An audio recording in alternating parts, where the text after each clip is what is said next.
आम्ही सदैव मागतो.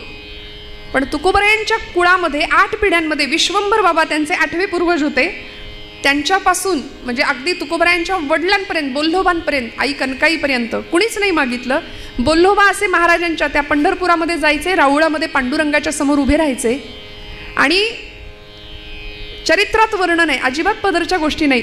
महिपत बुवांनी चरित्र लिहिलंय आणि ते सांगतात की बोल्लोबा जर असे गेले ना राऊळात पांडुरंगाच्या समोर, तर पांडुरंग परमात्मा असे मान खाली घालायचे. आणि रुक्मिणी आईसाहेब तिकडून विचारायच्या, अहो मान का खाली घातली? ते म्हणायचे, अगं बघितलं नाही का सावकार दारात आलाय, आणि सावकार दारात आला की कर्जदारांनी मान खालीच घालायची असते. दिवाळखोर नारायण त्याला बहुतांचे ऋण असं म्हटलंय. हा नामाचा सावकार आहे, या लोकांचं माझ्यावर इतकं ऋण आहे. हे कोण म्हणतंय? साक्षात परब्रह्म पांडुरंग परमात्मा. या लोकांचं माझ्यावर इतकं ऋण आहे की यांनी मला काही कधी मागितलंच नाही, म्हणून पुढच्या कुळात तुकोबरायांच्या मागे लागले, काहीतरी मागा, काहीतरी मागा, माझ्या इच्छेकरता मागा. महाराज म्हणले, देवा मी तुला काय मागू, तुझे चरण आमच्याकडे गहाण आहेत. हे महाराजांचे शब्द आहेत. तू मला काय देणार, तूच आमच्या घरी गहाण आहे, तुझे चरण आमच्या घरी गहाण आहेत. म्हणून तर भक्ताचे ऋण भगवंतावर चढत गेले आणि ते ऋण फेडण्याकरता भगवंत वेळोवेळी आला. आपण काल ऐकलं मोरोपंतांची आर्य आहे, ऋण तरी मुठभर पोहे त्याच्या व्याजात हे मनगरी ती, मुद्दलात मुक्ती देणे ही कोण्या साहुकारीची रीती. व्याज भक्तीचं ऋण इतकं वाढलं की व्याज म्हणून दिली सुवर्णाची नगरी. म्हणले मुद्दल कुठं गेलं? मुद्दल म्हणून मुक्तीच देऊन टाकली. असं आहे देणं भगवंतांचं. देव उदार देता न म्हणे थोडे फार, इतकं दिलं इतकं दिलं. तुकोबराय म्हणतात मला काही नको, तरी पण देव ऐकायलाच तयार नाही. नाही माझ्या इच्छेकरता महाराज काहीतरी मागा तुम्ही. आणि महाराजांनी या अभंगामध्ये तुकोबरायांनी मागणी ठेवली आपली. देवा हे बघ मला काही नको आहे, हे खरं आहे, मी किती वेळचा तुला सांगतोय नको नको, तरी सुद्धा तू माग माग माग म्हणून माझ्या मागं लागलायस, म्हणून मागतो तेवढं दे. आणि अभंगाचं प्रथम चरण तुकोबराय सांगतात, हेची व्हावी माझी आस जन्मो जन्मी तुझा दास, पंढरीचा वार करी वारी चुकोने दे हरी. हेची व्हावी माझी आस जन्मोजन्मी तुझा दास. जन्मजन्मांतरीच्या ठिकाणी जीवाचं शिवात्म्याशी मिलन व्हावं हीच अपेक्षा होती संतांची. वास्तविक जीव हा अपूर्ण आहे, त्याला पूर्णत्वाची ओढ लागली आहे. जीव अपूर्ण आहे आणि पूर्ण काय आहे? पूर्ण ब्रह्म आहे. आम्हाला वेदांनी सांगितलं ना, ओम पूर्णमद पूर्णमिदं पूर्णात् पूर्णमुदच्यते पूर्णस्य पूर्णमादाय पूर्णमेवावशिष्यते. पूर्ण काय आहे? पूर्ण ब्रह्म आहे. आणि त्या ब्रह्माची अनुभूती तुम्हाला मला यावी ही संतांची अपेक्षा आहे. म्हणून तर त्यांना जो आनंद मिळाला तो आपल्याला मिळावा. कारण आपण नश्वर संसारामध्ये प्रपंचामध्ये आनंद शोधतोय हे माहिती होतं त्यांना. म्हणून तर काय मागावं याचा वस्तुपाठ दिला, त्याचीच मागणी केली, ते ब्रह्मच मागितलं. जन्मोजन्मी तुझा दास, दास्य भक्ती मागून घेतली. समर्थांनी दासबोधात दास्य भक्तीसाठी वेगळा समास लिहिला. जिथे पंच ज्ञानेंद्रिय पंच कर्मेंद्रिय मन आणि बुद्धी सगळंच तिथे अर्पण करायचंय देवाला, याला म्हणायचं दास्य. आणि दास्यत्व ही कुठली पदवी नाहीये, दास ही कुठली पदवी नाही, दास ही भूमिका आहे, दास ही अवस्था आहे. प्रचंड निग्रहाने भगवंताला समर्पण त्याग करणं. ब्रह्मचैतन्य महाराज म्हणतात, आपण नेहमी ते वाक्य ऐकतो, महाराज म्हणतात देवाला सर्वस्व आपण दिलं पाहिजे. एक वेळ सर्व नाही दिलं तरी चालेल, पण स्व दिला पाहिजे. आम्ही स्व देत नाही आणि तेवढंच बरोबर आमच्या स्वतःकडे ठेवतो, बाकी सगळं त्याला द्यायला आम्ही तयार राहतो. पण स्व भगवंताच्या चरणी समर्पण करावा ही दास्य भक्ती. तुकोबराय सांगतात, जन्मोजन्मी तुझा दास हेची व्हावी माझी आस. चकार वापरला, भाषेमधला चकार निश्चय दाखवतो. हेची व्हावी माझी आस.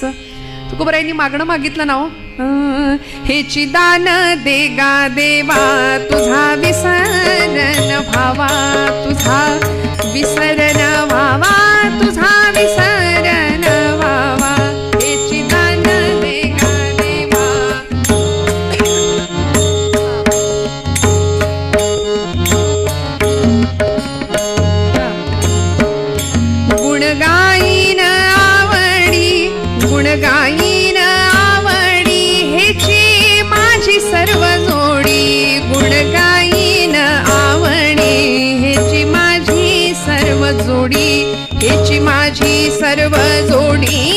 हेची माझी सर्व जोडी, हेची दान देगा देवा, तसं हेची व्हावी माझी आस, जन्मोजन्मी तुझा दास.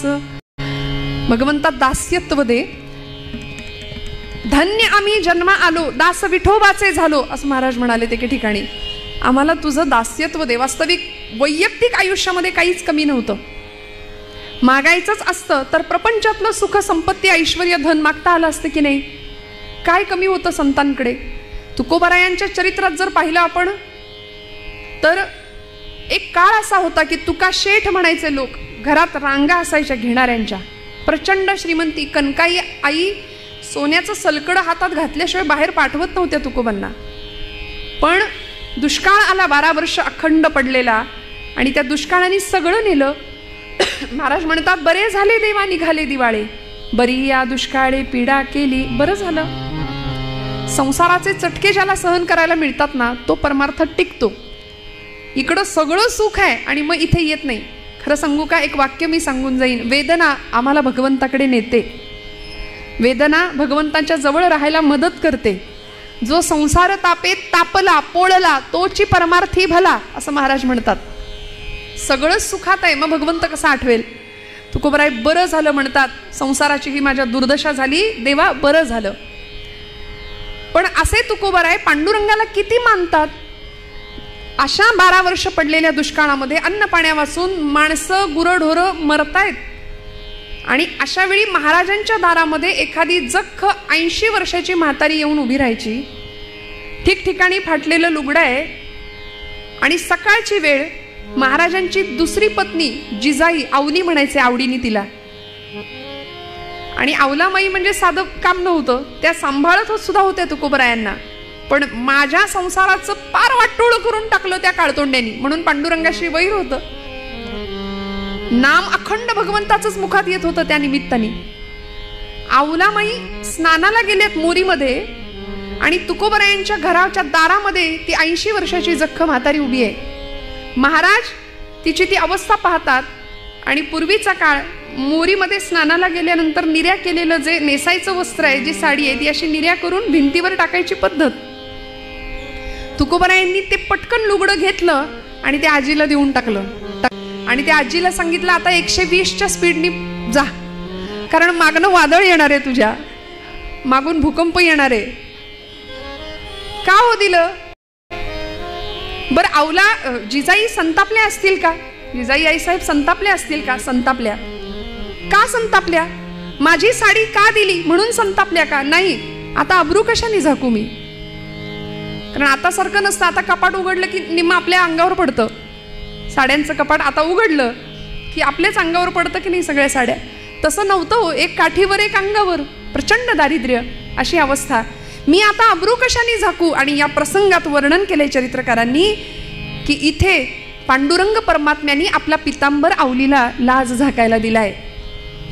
तुकोबराय म्हणतात, आवले कशाला चिंता करते. नको चिंता करू वस्त्रा या पोटाची, माऊली आमुची पांडुरंग. अगं तो दाता आहे ना, तो देणार आहे ना, तू का काळजी करते. आम्हाला असं वाटतं अनंत हस्ते कमलावर आले, देता किती घेशील दो कराने, नेईल जेव्हा ती तू क्या कराने, किती रक्षिसी मग दो कराने. नाथांच्या घरची श्रीमंती मी कशाला सांगायला हवी आपल्याला. गिरिजामाई आणि नाथबाबांच्या घरात वाड्यात सर्व जाती धर्माच्या पंक्ती बसायच्या जेवायला. गोदावरीवरून नाथ रोज स्वतः कावडीने पाणी आणायचे. जिथं परब्रह्म राबलं, 1 नाही 2 नाही 12 वर्ष आपल्याला वाटतं श्रीखंड्या, पण नाही 36 वर्ष भगवंत राबले. एकदा श्रीखंड्या म्हणून, एकदा गोविंद म्हणून आणि एकदा केशव म्हणून. 36 वर्ष अखंड भगवंत राबले. ऋणातनं मुक्तच होता येत नव्हतं भक्ताच्या. त्या नाथांच्या घरची श्रीमंती, पण तरी सुद्धा मागितलं काय हो देवाकडे. इतकी लौकिकातली प्रचंड श्रीमंती होती, पण लौकिकापेक्षा पारलौकिक मागणं संतांनी मागितलं. आणि आम्हाला ते कळावं की देवाकडे काय मागायचं असतं. नाथांच्या घरच्या श्रीमंतीचं असं वर्णन केलंय की मध्यरात्री नाथांच्या घरी चोर शिरले बरं का, आणि सगळा ऐवज हस्तगत केला एकनाथ महाराजांच्या घरचा, आणि निघाले पळून. पळून जाताना नाथांच्या पायाला स्पर्श झाला. नाथ बाबा उठून बसले. तसे हे सगळे घाबरले आणि सगळा ऐवज नाथांच्या समोर ठेवला आणि क्षमा मागितली. पश्चाताप झाला. नाथ बाबा क्षमा करा म्हणाले. आणि ते राजयोगी संत होते, शांतीब्रह्म होते. नाथ महाराज म्हणाले, काळजी करू नका, हे तुम्ही कष्टाने जमा केलंय की नाही ते तुमचं आहे, आता तुम्ही घेऊन जा, याचा मला काही उपयोग नाही, पण इथून पुढे माझ्या भगवंताचं नाम घ्या, तुम्हाला काही कमी पडणार नाही. आणि हे सगळे निघाले. एक चोर त्यांच्यातला कुठे दिसेना, तो स्वयंपाकघरात काहीतरी शोधत होता, भूक लागली म्हणून. माऊली म्हणतो आपण संतांना, गिरिजामाईंनी ओळखलं भूक लागली आहे, सगळ्यांनाच भूक लागली असेल, म्हणाले पदर खोचला मध्यरात्री 2-2:30 वाजता आणि म्हणाले आता स्वयंपाक रांधून वाढते, तुम्हाला सगळ्यांना बसा जेवायला. म्हणून चूल पेटवायला घेतली. सरपण बघायला लागले तर सरपण मिळेना, कारण पावसाचे दिवस भिजलं होतं, सगळी लाकडं भिजलेली. सरपण कसं मिळवायचं, आता चूल पेटवायची कशी, म्हणून वर्णन आहे चरित्रात नाथांच्या. काय श्रीमंतीचं वर्णन कराल. नाथांचा चंदनी पलंग होता, तो मोडला नाथांनी, कडाकड पलंग मोडला, त्याची लाकडं बनवून त्याच्यावर स्वयंपाक रांधला, त्याच्यावर स्वयंपाक शिजवला. आणि जावयाच्या थाटात चोरांना सुद्धा जेव घालणारे शांतीब्रह्म एकनाथ महाराज होते, गिरिजामाई होत्या. आमच्याकडे एखादी चंदनाची वस्तू असेल तर आम्ही किती लोकांना दाखवत सुटतो, चंदनाचं आहे, चंदनाचं आहे. नाथांकडे पलंग चंदनाचा तो मोडला, चुलीत घातला. एवढी प्रचंड श्रीमंती होती. मला सांगायचं एवढंच आहे की लौकिकातली श्रीमंती संतांकडे होती. समर्थ रामदास स्वामी म्हणतात, प्रपंची असावे सुवर्ण, परमार्थी पंचीकरण. प्रपंच फटका तुटका करणं हे संतांना सुद्धा मान्य नव्हतं. उत्तमच प्रपंच झाला पाहिजे, पण आसक्ती कशाची धरावी. जन्मोजन्मी तुझा दास. आणि हे दास्यत्व सहजासहजी मिळत नाही. जन्मोजन्मी आम्ही बहु पुण्य केले, जन्मोजन्मी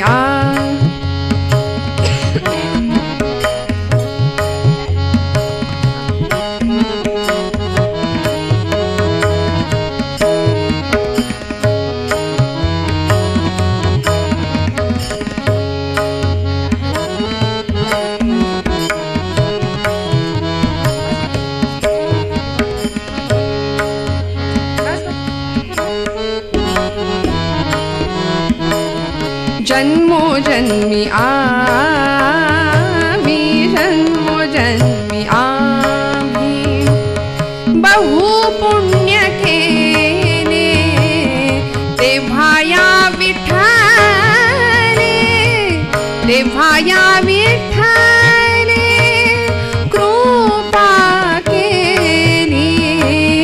जन्मोजन्मी आम्ही, जन्मोजन्मी आम्ही, जन्मोजन्मी आम्ही. अनंत जन्मीचं पुण्य असावं लागेल. सहस्र जन्मा ओळगी जे एक वेळ मुखासी यावया, तेव्हा भगवंत प्रसन्न होतो, कृपा करतो. मी असं म्हणते आपल्या सगळ्यांचं सुद्धा भाग्य आहे, म्हणून आपली पावलं या मंदिराकडे वळली किंवा वळतात. जन्मोजन्मी आम्ही बहुपुण्य केले, तेव्हा या विठ्ठले कृपा केली. तुकोबराय म्हणतात, आम्ही भाग्यवान आहोत देवा, मला खरं तर प्रपंचातलं लौकिकातलं काही नको, द्यायचंच असेल तर हेची व्हावी माझी आस. जन्मोजन्मी तुझा दास, पंढरीचा वार करी, वारी चुकोने दी हरी. त्या पंढरपूर नावाच्या त्या जंबूद्वीपामाजी वसलेल्या त्या गावामध्ये तो तिथला मोकाशी पाटील त्याला म्हटलंय. अभंग आहेत संतांचे, पंढरीचे भूत मोठे, आल्या गेल्या झडपी वाटे. तिथे जाणाऱ्या माणसांवरती तो झडप घालतो, असं ते भूत आहे म्हणाले पंढरीचं.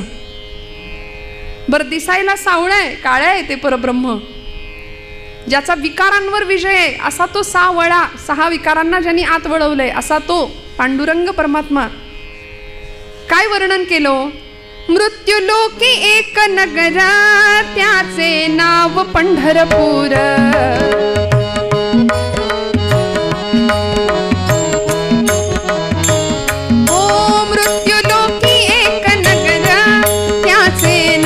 पंढरपूर तेथील मोकाशी उभा असे विटेवर, पुंडलिक भक्त राजा शोभे चंद्रभागा तीर. बोलते साधू संत जीवा वाटे हुर हुर, तुम्ही संत माय बाप, तुम्ही संत माय बाप, एवढा उपकार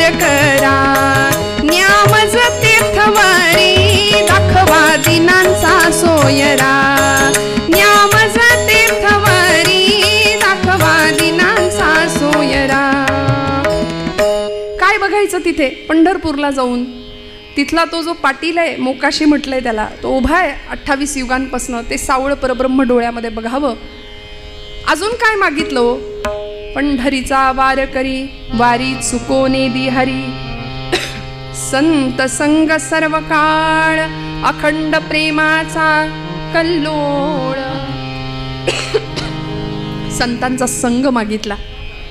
आणि जो अत्यंत दुर्लभ आहे, जगामध्ये 3 गोष्टी महाकठीण महादुर्लभ आहेत, आचार्यांनी सांगितल्यात. दुर्लभम त्रयमेव एतत् देवानुग्रह हेतुकम मनुष्यत्वम मुमुक्षुत्वम महापुरुष संश्रयः. ज्यामध्ये संतांचा संग अतिशय दुर्मिळ आहे, भल्या भल्यांना तो लाभत नाही. तो संत संग भगवंता मला दे, कारण संतांचा संग माझ्या आयुष्यामध्ये फार मोठं परिवर्तन घडवून आणू शकतो, नवे मला जीवनमुक्त अवस्थेला पोहोचवू शकतो. काय करतात संत? संत आम्हाला निस्संग करतात, निर्मोही करतात, निश्चल करतात आणि जीवनमुक्त अवस्थेला नेऊन पोहोचवतात. संतांचा संग मानवी आयुष्यामध्ये किती हितकारक आहे. यासाठी तुकोबराय सुद्धा म्हणाले, ऐसी यांचा संग देई नारायणा ओलावा वचना जयांचिया.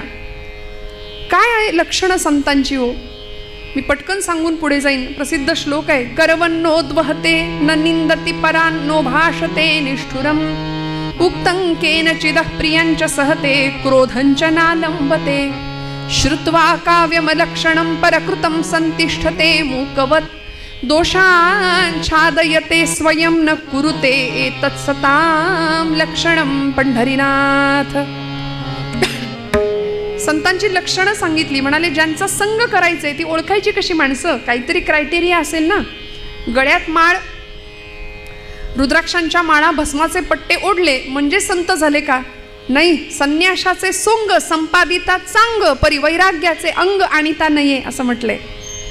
वरवर बाह्यांगाला आम्ही बऱ्याचदा भूलतो, फसतो, पण खरं संतांचं अंतःकरण आम्हाला ओळखता यावं. समर्थ मनोबोधात म्हणतात, नव्हे चेटकी चाळकू द्रव्य भोंदू, नव्हे निंदकू मत्सरू भक्ती मंदू, नव्हे उन्मत्तू वेसनी संगबाधू, जगी ज्ञानिया तोची साधू अगाधू. कसा ओळखायचा संत साधू? गर्वन्नोद्वहते. पहिली गोष्ट गर्व नाही. संतांकडे कधीच गर्व नाही. मला असं परवाच एक विधान व्हॉट्सॲपवर सांगायला काय हरकत आहे, वाचायला मिळालं. व्हॉट्सॲप नावाचं विद्यापीठ पण कधी कधी फार चांगलं असतं नाही का? कधी चांगले विचार ऐकायला वाचायला मिळतात.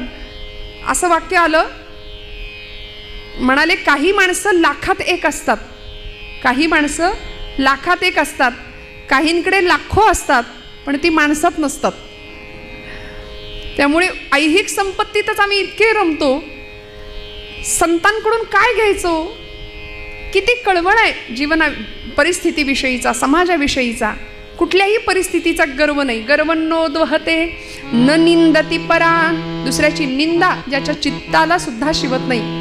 आमच्या बाबतीमध्ये सकाळी उठल्यापासून रात्री झोपेपर्यंत आपण आपलंच आत्मपरीक्षण करावं की आम्ही आमची वाणी अनेकांची निंदा करण्यामध्ये किती दूषित करतो. विटाळ होतो वाणीचा दुसऱ्याच्या निंदेनी.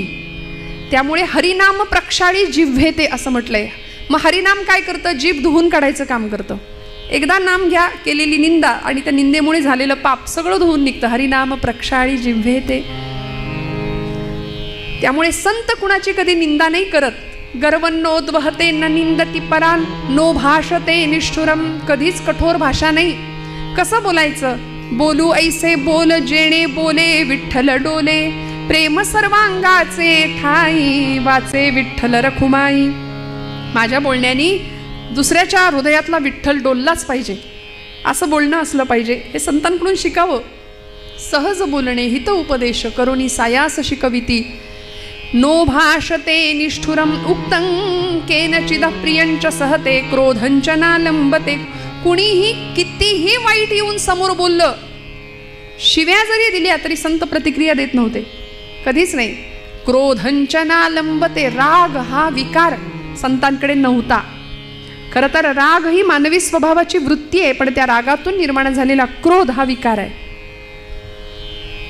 त्यामुळे क्रोधाला स्थान नाही संतांच्या जीवनामध्ये, अजिबात राग नाही. सगळ्यांचं कल्याण व्हावं, सगळ्यांचं. म्हणून तर पसायदानाची इच्छा, विश्वाचे आर्त माझ्या मनी प्रकाशले, अवघेची जाहले देह ब्रह्म. ही अवस्था माऊलींची का होती? जगाने काय दिलं हो ज्ञानोबांना? वास्तविक आम्ही जर असतो किती राग आला असता? नाही. असं रस्त्याने जाणाऱ्या ज्ञानोबांच्या झोळीमध्ये कुणीतरी मुद्दाम पीठ घालावं आणि पीठ घातलेल्या झोळीत कुणीतरी मुद्दाम खडे टाकावेत. ती झोळी हिसकावून घ्यावी, खाली पीठ सांडावं, पिठात रेघोट्या माराव्यात, मातीत पीठ मिसळून जावं, भरता येऊ नये. प्रचंड हाल अपेष्टा यातना सहन केल्या. काय पाप केलं होतं हो असं? संन्याशाची पोरं म्हणून विटंबना झाली, प्रचंड हाल अपेष्टा आणि प्रचंड त्रास झाला. एका हरिपाठासाठी ज्ञानोबांचे 1000 वेळा पाय धरले ना तरी ते कमी ठरतील, एवढे उपकार आपल्यावर करून ठेवले. ज्ञानेश्वरी माऊली म्हटलं तरी आपले डोळे पाणावतात, अंतःकरण गलबलून निघतं. समाजाने इतकं दिलं, इतकी निंदा, इतकी अवहेलना, तरी सुद्धा क्रोधंचना लंबते श्रुत्वा काव्यमलक्षणं परकृतं संतिष्ठते मूकवत दोषांच्छादयति स्वयं न कुरुते एतत्सतां लक्षणं. प्रतिक्रिया देत नाहीत समाजाला. शांतपणे बसून राहावं, निर्जन ठिकाणी जावं. आज समाजामध्ये वावरणारे, स्वतःला स्वघोषित संत म्हणवणारे भरपूर मंडळी आपल्याला दिसत आहेत. मी गमतीने असं म्हणते, गळ्यामध्ये माळ असते, माळेला मणी 108 असतात, काहींकडे तेवढ्या खोड्या सुद्धा असतात. वर्तन तसं नाही. गळ्यात माळ असली की माळेबरोबर पथ्य आलं. गळा माळ शोभे आत्मरूप शांती, पथ्य आहे पहिलं. जेणे विठ्ठल मात्रा घ्यावी तेणे पथ्य सांभाळावी. गळ्यात माळ आली की आतमध्ये शांतता आली पाहिजे. भक्तिभाव दोन्ही धरू टाळ हाती, टिळा विरक्तीचा कपाळास न्यालो, आम्ही विठ्ठलाच्या भजनात न्हालो. असा भाव प्रत्येकाच्या अंतःकरणात निर्माण व्हावा, हे संतांकडून मिळावं. म्हणून संत संग सर्व काळ, अखंड प्रेमाचा कल्लोळ.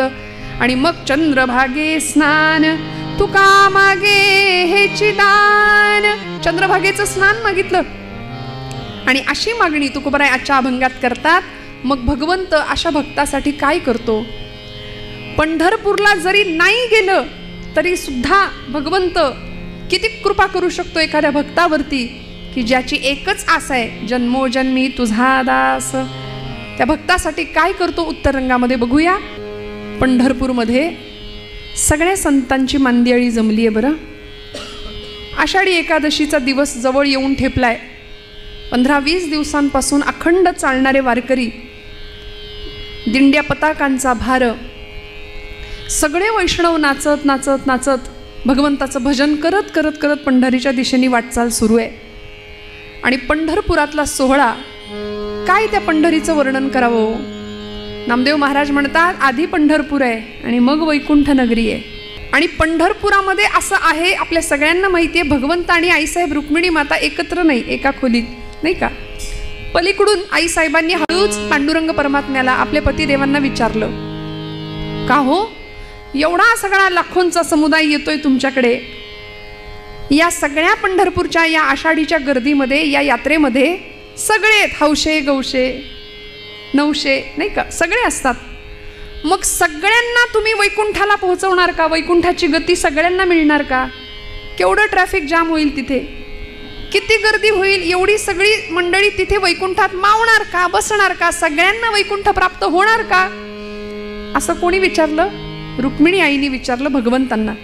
भगवंत हसले, म्हणाले, रुक्मिणी तुला कोणी सांगितलं पंढरपूरला आला म्हणजेच वैकुंठाला प्राप्त झाला किंवा तो त्यांनी मला प्राप्त केलं? असं नाही.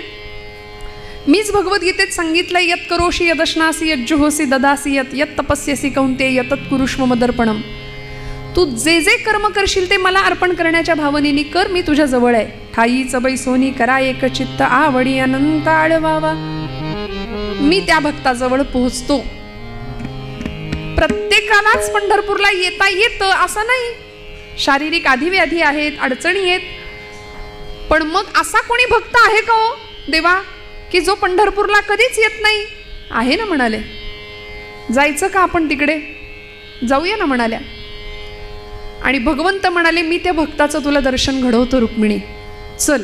फार लांब नाही जावं लागणार, पंढरपूरपासून जवळच असलेल्या एका गावामध्ये भगवंत आईसाहेबांना घेऊन आले आणि कानावर शब्द पडले, कांदा मुळा भाजी, कांदा मुळा भाजी, कांदा मुळा भाजी, कांदा मुळा भाजी, कांदा मुळा भाजी.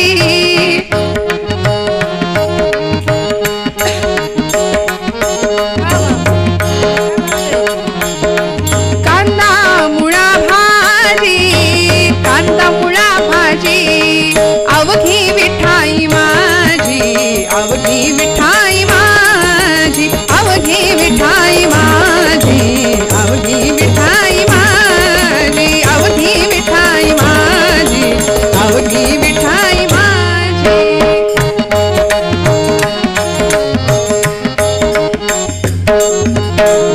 लसूण मिरची कोथिंबिरी, लसूण मिरची कोथिंबिरी, अवघा झाला माझा हरी, अवघा झाला माझा हरी.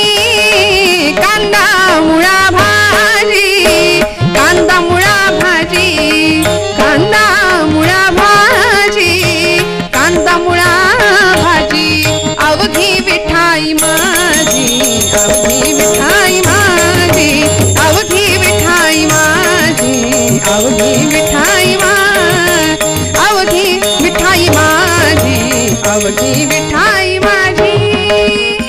सावत्याने केला मळा, विठ्ठला पायी रोविला गळा. कांदा मुळा भाजी, कांदा मुळा भाजी. हा आवाज ऐकला, कुठे आले होते हो? पंढरपूर पासूनचं असलेलं गाव.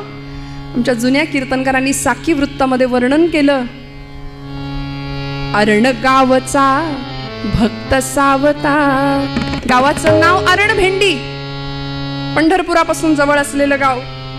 आणि त्या गावचा सावता माळी नावाचा भगवंतांचा भक्त सावतोबा, जातीने माळी आहे. मी म्हटलं ना, भगवंतांनी प्रत्येक कुळात प्रत्येक जातीत जन्म घेतले, पण दुर्दैव आमचा, आम्ही संतांना जातीत वाटलं. संत वाटून घेतले, हे आमचे ते तुमचे. संतांना आम्ही जातीत वाटलं, आम्ही मातीत जाणार एवढं नक्की. काय सावतोबांचा अधिकार होता? अरण गावचा भक्त सावता, अरण गावचा भक्त सावता, माळी धन्य झाला हो, माळी धन्य झाला, जयाने वनमाळी मोहिला, जयाने वनमाळी मोहिला हो.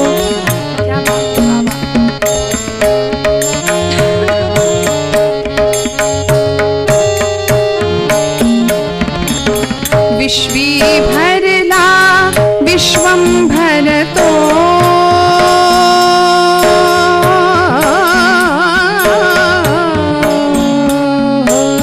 विश्वी भरला विश्वंभर तो, विश्वी भरला विश्वंभर तो, नाम विठो त्याचे तत्व हे हृदय वसे जाचे, तत्व हे हृदय वसे जाचे.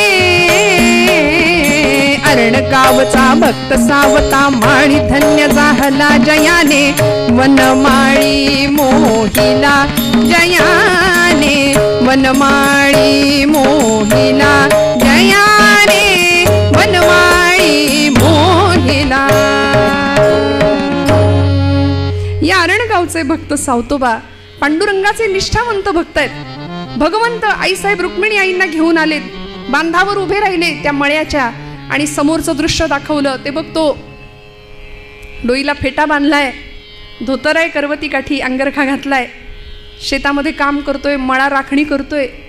प्रत्येक रोपटं विठ्ठल समजून जगवतोय, विठ्ठल स्वरूपात बघतोय. प्रत्येक कार्यामध्ये तो मला पाहतो आणि हा माझा भक्त कधीच पंढरपूरला आला नाही ना तरी तो मला प्रिय आहे. रुक्मिणी आईंनी पाहावं आणि समोरचं दृश्य दिसलं. माध्यान्नीची वेळ, सावतोबांची पत्नी सावित्रीबाई डोक्यावर भोजन घेऊन पाठीमध्ये करवती काठी, त्या इरकली काठाचं लुगडं सोलापूर पद्धतीचं, सोलापूर साईडला मिळतात नाही का, तशा सुंदर ती खानदानी लुगडं असं नेसलेल्या त्या सावित्रीबाई. डोक्यावर पदर आहे, शालीनता, कपाळावर रुपया एवढं कुंकू. आता रुपयाचं अवमूल्यन झालं त्यामुळे कुंकू गेलं. आणि पूर्वीच्या महिला किंवा आपण वारीमध्ये सुद्धा अशा काही महिला पाहतो की अगदी रुपया एवढं कुंकू कपाळाला, असं सुंदर, फार अलंकार नाही हो, गळ्यामध्ये एकच सौभाग्याचा अलंकार आणि प्रचंड सुंदर असं ते रूप सावित्रीबाईंचं. आल्या, डोक्यावर जेवण होतं, भोजन होतं. ती पाटी भोजनाची खाली ठेवली आणि सावतोबांना सांगितलं, कारभारी ऊन बरीच डोक्यावर आले, ती बैलासनी मोकळं करा, त्यांना चारा पाणी घाला आणि बसा बरं जेवायला. काय आनंद असेल ना या जेवणाचा, कल्पना करा ना. म्हणजे मस्त आंब्याच्या हिरव्यागार सावलीखाली, कडाक्याच्या उन्हामध्ये, त्या सावलीखाली गरम गरम भाकरी, ठेचा, झुणका. आता एकादशी दिवशी तुम्ही म्हणाल असं काही काही बोलता ताई, म्हणजे ऐकताना तर पाणी सुटतं तोंडाला, आम्हाला बोलताना सुद्धा पाणी सुटू नये म्हणजे झालं. काय त्या जेवणाची चव हो. हां, 5 स्टारमध्ये सुद्धा अशी चव मिळणार नाही. त्यात पत्नीच्या हातचं, तिने आग्रह करून वाढलेलं. भोजेषु माता, पत्नी सुद्धा जेवायला वाढते तेव्हा आई वाढते असं वाटलं पाहिजे बरं का, असं शास्त्रकारांचं म्हणणं आहे. वाटत नाही ते वेगळं. आणि सुंदर छान आग्रहाने सावित्रीबाई भोजन वाढतायत सावतोबांना. 2 जण जेवायला बसले. सावतोबांनी बैलांना मोकळं केलं, पाणी दिलं, चारा दिला, भोजनाला बसले. पहिला घास मुखात घातला आणि दोघांची चर्चा सुरू झाली, संवाद सुरू झाला. सावित्रीबाई विचारतायत, धनी कारभारी, बऱ्याच दिवसापासून तुम्हाला काही विचारीन म्हणते, आज अगदीच राहावे ना, विचारू का हो? विचार ना म्हणाले. काय मनात असेल ते विचार. तुम्ही पांडुरंगाचे भक्त आहात, गळ्यात तुळशीची माळ आहे, कपाळाला गोपीचंदनाचा टिळा आहे. पांडुरंग पांडुरंग पांडुरंग सतत नामस्मरण करता, पण कधी पंढरीला गेलेलं पाहिलं नाही मी,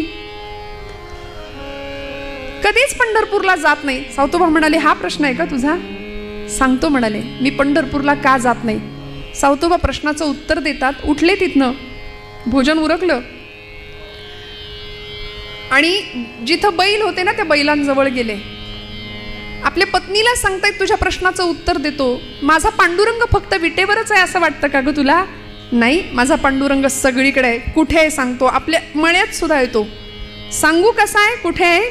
बैलांच्या पाठीवर एक थाप मारली आणि सांगितलं, बैल विठ्ठल शेत विठ्ठल. माझे बैल विठ्ठल स्वरूपात आहेत. माझा सगळा मळा साक्षात विठ्ठल आहे. बैल विठ्ठल शेत विठ्ठल विश्व विठ्ठल गे. बैल विठ्ठल शेत विठ्ठल विश्व विठ्ठल गे. विठ्ठल वाणी मोठ काळी ती बी विठ्ठल गे. विठ्ठल वाणी मोठ काळी ती बी विठ्ठल गे. बैल विठ्ठल शेत विठ्ठल विश्व विठ्ठल गे. विठ्ठल वाणी मोठ काळी ती बी विठ्ठल गे.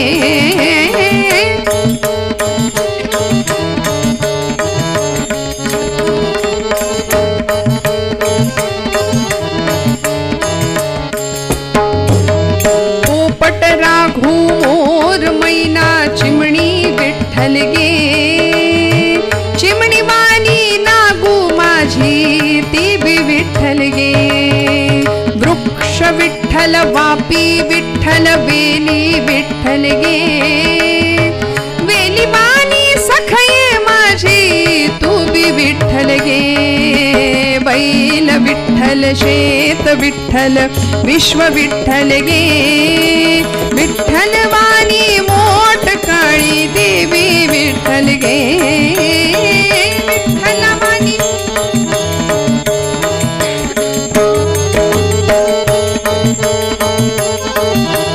देवी विठ्ठल गे.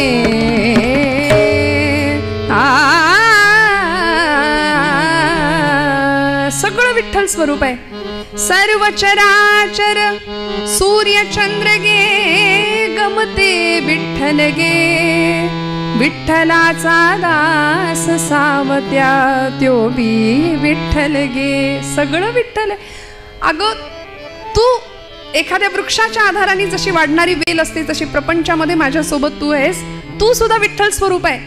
आपली नांगिता 8 वर्षाची ती सुद्धा विठ्ठल स्वरूप आहे. सगळ्या चराचरामध्ये एको देव हा सर्व भूतेषु गूढ हा सर्वव्यापी सर्व भूतांतरात्मा. हे उपनिषदांचं तत्वज्ञान सावतोबा सोप्या शब्दात आपल्या पत्नीला सांगतायत. सर्वभूती परमात्मा तत्व आहे हे पत्नीला कळालं आणि एवढं सांगत असताना तेवढ्यात त्यांच्या कमरेला अशी मिठी मारली मागून.